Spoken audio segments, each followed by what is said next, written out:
ರಾಜ್ಯದಲ್ಲಿ ಓಪಿಎಸ್ ಮರುಜಾರಿ, ತಿಂಗಳಲ್ಲಿ ಇದರ ವರದಿ ಪೂರ್ಣ. ಪ್ರೀತಿ ವೀಕ್ಷಕರೇ, ನಾನ್ ನಿಮ್ಮ ಡಾಕ್ಟರ್ ಬಸವರಾಜು ಕೆಬಿ ಮತ್ತೊಮ್ಮೆ ಡಾಕ್ಟರ್ ಜ್ಞಾನದೇವಿಗೆ ಚಾನಲ್ಗೆ ಸ್ವಾಗತ ಸುಸ್ವಾಗತ. ಪ್ರೀತಿ ವೀಕ್ಷಕರೇ, ನೀವೇನಾದ್ರು ಫಸ್ಟ್ ಟೈಮ್ ನನ್ನ ಚಾನಲ್ ಬಂದು ಸಬ್ಸ್ಕ್ರೈಬ್ ಆಗದೆ ವಿಡಿಯೋ ನೋಡ್ತಿದ್ರೆ ದಯವಿಟ್ಟು ಸಬ್ಸ್ಕ್ರೈಬ್ ಮಾಡ್ಕೊಳ್ಳಿ, ಆ ಮೂಲಕ ಸಪೋರ್ಟ್ ಮಾಡ್ತೀರಿ.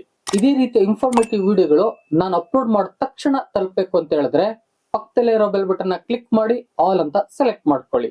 ಪ್ರೀತಿ ವೀಕ್ಷಕರೇ, ಓಪಿಎಸ್ ಓಲ್ಡ್ ಪೆನ್ಷನ್ ಸ್ಕೀಮ್ ಇವತ್ತಿನದೆಲ್ಲ ಸುದ್ದಿ, ಆದ್ರೂ ಕೂಡ ಸುದ್ದಿ ಆಗ್ತಾನೆ ಇದೆ. ಇವತ್ತಿನ ಈ ಹೊಸ ವಿಚಾರವನ್ನ ನಾನು ನಿಮ್ ಜೊತೆ ಹಂಚಿಕೊಳ್ತಿದ್ದೀನಿ. ಇದು ಎಲ್ಲಾ ಸರ್ಕಾರಿ ನೌಕರರಿಗೆ ಖುಷಿಯ ವಿಚಾರವೇ ಆಗಿದೆ. ಕೇಂದ್ರದ NPS, ರಾಜ್ಯದ OPS ಇವುಗಳ ನಡುವೆ ಒಂದು ರೀತಿಯಾದ ತಿಕ್ಕಾಟವೇ ನಡೀತಾ ಇದೆ. ಎಷ್ಟೋ ಮಂದಿ ನಮ್ಗೆ OPS ಬೇಕು ಅಂತ ಹೇಳಿದ್ರೆ ಕೆಲವು ಮಂದಿ NPS ಬೇಕು ಅಂತ ಹೋಗ್ತಾ ಇದ್ದಾರೆ. ಕೇಂದ್ರ NPS ಗೆ ಏನೇನ್ ಸೌಲಭ್ಯಗಳು ಮತ್ತೆ OPS ಬೇಕಾ NPS ಬೇಕಾ ನೀವೇ ಆಯ್ಕೆ ಮಾಡ್ಕೊಳ್ಳಿ ಅಂತಕ್ಕಂತ ಒಂದು ನಿರ್ಧಾರವನ್ನ ಈ ಒಂದು ಉದ್ಯೋಗಿಗಳಿಗೆ ಬಿಟ್ಟಿದ್ರೆ, ರಾಜ್ಯದಲ್ಲಿ ಮಾತ್ರ ಎಷ್ಟೋ ಮಂದಿ ನಮ್ಗೆ OPS ಬೇಕು ಅಂತ ಕೇಳ್ತಾ ಇದ್ದಾರೆ. ಹಾಗಾದ್ರೆ ಈ OPS ಮರುಜಾರಿಯ ಬಗ್ಗೆ ಕರ್ನಾಟಕ ರಾಜ್ಯ ಸರ್ಕಾರಿ ನೌಕರರ ಸಂಘದ ಅಧ್ಯಕ್ಷರಾದಂತಹ CS ಷಡಕ್ಷರಿ ಅವರು ಮಾಧ್ಯಮಗಳಿಗೆ ಕೊಟ್ಟಂತಹ ಮಾಹಿತಿ ಯಾವುದು ಅಂತಕ್ಕಂಥದ್ದನ್ನ ನೋಡೋಣ ಬನ್ನಿ. ರಾಜ್ಯದಲ್ಲಿ ಈ OPS ನ ಮರುಜಾರಿ ಮಾಡಬೇಕಾ ಬೇಡವಾ ಅಂತಕ್ಕಂಥ ನಿಟ್ಟಿನಲ್ಲಿ ಸರ್ಕಾರ ಒಂದು ಸಮಿತಿಯನ್ನ, IAS ಗ್ರೇಡ್ ಇರ್ತಕ್ಕಂಥ ಅಧಿಕಾರಿಗಳ ಒಂದು ಸಮಿತಿಯನ್ನ ನೇಮಕ ಮಾಡಿದೆ. ಅದು 1 ವಾರದಲ್ಲಿ ವರದಿ ಕೊಡುತ್ತೆ ಅಂತಕ್ಕಂಥ ಸುದ್ದಿ ಈಗ ಹರಿದಾಡ್ತಾ ಇದೆ. ಆದ್ರೆ CS ಷಡಕ್ಷರಿ ಅವರು ಒಂದು ಸ್ಟೇಟ್ಮೆಂಟ್ ನೇ ನೀಡಿದ್ದಾರೆ. ಅದು ಹೇಗಿದೆ ನೋಡಿ. ಸರ್ಕಾರ ಪ್ರತಿ ವರ್ಷ ಪಾವತಿ ಮಾಡ್ತಿರ್ತಕ್ಕಂಥ NPS ವಂತಿಕೆ ಎಷ್ಟು ಅಂದ್ರೆ 3,000 ಕೋಟಿ. 2010 ರಿಂದ 2024 ಸುಮಾರು 25,000 ಕೋಟಿಯನ್ನ ಸರ್ಕಾರ ಈ ಒಂದು NPS ಗಾಗಿ ವಂತಿಕೆಯನ್ನ ನೀಡಿದೆ. ರಾಜ್ಯದಲ್ಲಿರ್ತಕ್ಕಂತಹ ಹಲವು ಹುದ್ದೆಗಳು ಭರ್ತಿ ಆಗದೆ ಇರತಕ್ಕಂತ ಕಾರಣ ವರ್ಷಕ್ಕೆ ಅಂದಾಜು 1914.68 ಕೋಟಿ NPS ವಂತಿಕೆ ಉಳಿತಾಯ ಆಗ್ತಾ ಇದೆ. ರಾಜ್ಯದಲ್ಲಿ ಸದ್ಯಕ್ಕೆ ಖಾಲಿ ಇರತಕ್ಕಂತ 2,76,386 ಹುದ್ದೆಗಳಿಂದ ಸರ್ಕಾರಕ್ಕೆ ಪ್ರತಿ ತಿಂಗಳ ವೇತನ ಮತ್ತು ಇತರೆ ಭತ್ಯೆಗಳಿಗೆ ಅಂದಾಜು 15,590 ಕೋಟಿ ಉಳಿತಾಯ ಆಗ್ತಾ ಇದೆ. ಅಂದ್ರೆ ವರ್ಷಕ್ಕೆ 1,87,080 ಕೋಟಿ ಸರ್ಕಾರಕ್ಕೆ ಉಳಿತಾಯ ಆಗ್ತಾ ಇದೆ.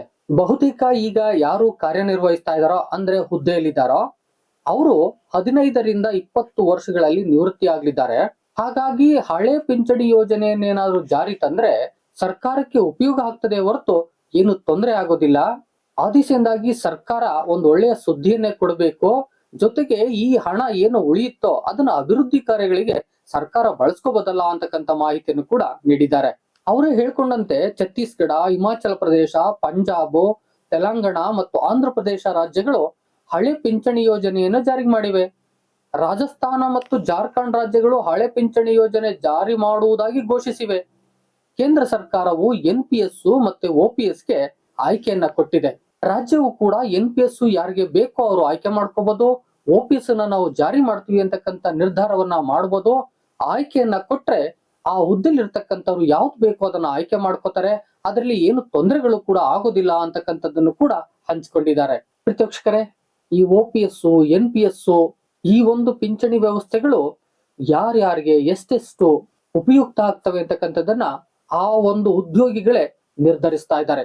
ಯಾರಿಗೆಲ್ಲ NPS ಬೇಕೋ NPS ಅನ್ನ ಆಯ್ಕೆ ಮಾಡ್ತಿದ್ದಾರೆ, ಯಾರಿಗೆಲ್ಲ OPS ಬೇಕೋ OPS ಅನ್ನ ಆಯ್ಕೆ ಮಾಡ್ತಿದ್ದಾರೆ. ಆದ್ರೆ ನಾನು ಬಹಳ ಹಿಂದೆನೆ ಒಂದು ವಿಡಿಯೋನ ಮಾಡಿದ್ದೀನಿ, NPS ನ ಉಪಯೋಗಗಳಾವು, OPS ನ ಉಪಯೋಗಗಳಾವು ಅಂತಕ್ಕಂಥದ್ದು.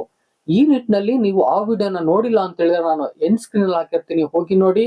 ಅಥವಾ ಮತ್ತೊಂದು ವಿಡಿಯೋನ ನೀವೇನಾದ್ರು ಮಾಡ್ಕೊಡಿ ಅನ್ನೋದಾದ್ರೆ ಕಾಮೆಂಟ್ ಬಾಕ್ಸ್ ಅಲ್ಲಿ ಹೋಗ್ಬಿಟ್ಟು ಕಾಮೆಂಟ್ ಮಾಡಿ, ನಾನು ಮತ್ತೊಂದು ವಿಡಿಯೋನ ಮಾಡ್ಕೊಡ್ತೇನೆ.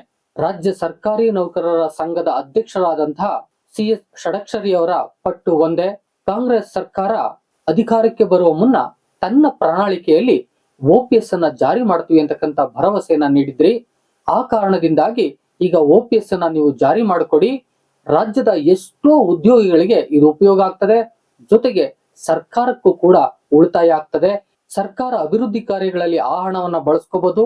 ಈ ನಿಟ್ಟಿನಲ್ಲಿ ರಾಜ್ಯದ ಎಷ್ಟೋ ಸರ್ಕಾರಿ ಉದ್ಯೋಗಸ್ಥರಿಗೆ ಇದು ಉಪಯೋಗ ಆಗುತ್ತೆ ಎಂಬುದಾಗಿ ರಾಜ್ಯ ಸರ್ಕಾರವನ್ನ ಕೇಳ್ಕೊಂಡಿದ್ದಾರೆ. ಪ್ರತಿವೀಕ್ಷಕರೇ, IAS ಗ್ರೇಡ್ ಸಮಿತಿಯ ಅಧ್ಯಕ್ಷರಾದಂತಹ ಉಮಾ ಮಹದೇವನ್, ಮತ್ತು ಇತರರು ಈ ಒಂದು OPS ಬಗ್ಗೆ ಯಾವ ಮಾಹಿತಿಯನ್ನ ಸರ್ಕಾರಕ್ಕೆ ಕೊಡ್ತಾರೆ, ಯಾವ ರಿಪೋರ್ಟ್ ಅನ್ನ ಕೊಡ್ತಾರೆ, ಅದರ ಆಧಾರದ ಮೇಲೆ ಸರ್ಕಾರ ಯಾವ ತೀರ್ಮಾನವನ್ನು ತೆಗೆದುಕೊಳ್ತದೆ ಅಂತಕ್ಕಂಥದ್ದನ್ನ ಕಾಯ್ದು ನೋಡೋಣ. ಇದೇ ರೀತಿಯ ಅಪ್ಡೇಟ್ಗಳಿಗಾಗಿ ಸಬ್ಸ್ಕ್ರೈಬ್ ಆಗೋದನ್ನ ಮರಿಬೇಡಿ. ವಿಡಿಯೋ ಇಷ್ಟ ಆಗಿದ್ರೆ ಒಂದು ಲೈಕ್ ಮಾಡಿ, ಎಷ್ಟೋ ಮಂದಿಗೆ ಬೇಕಾಗುತ್ತೆ ಶೇರ್ ಮಾಡಿ. ಏನಾದರೂ ಹೇಳಬೇಕು ಕೇಳಬೇಕು ಅಂತ ಹೇಳಿದ್ರೆ ಕಾಮೆಂಟ್ ಬಾಕ್ಸ್ ಅಲ್ಲಿ ಬಂದು ಕಾಮೆಂಟ್ ಮಾಡಿ. ಮತ್ತೊಂದು ಇನ್ಫಾರ್ಮೇಟಿವ್ ವಿಡಿಯೋ ಜೊತೆ ನಿಮ್ಮೊಟ್ಟಿಗೆ ಬರ್ತೀನಿ. ಅಲ್ಲಿವರೆಗೆ thank you and all, love you all. Video ನೋಡಿದ ಪ್ರತಿಯೊಬ್ಬರಿಗೂ ಕೂಡ ಅನಂತ ಧನ್ಯವಾದಗಳು. ಮತ್ತೆ ಭೇಟಿ ಆಗ್ತಿರೋಣ.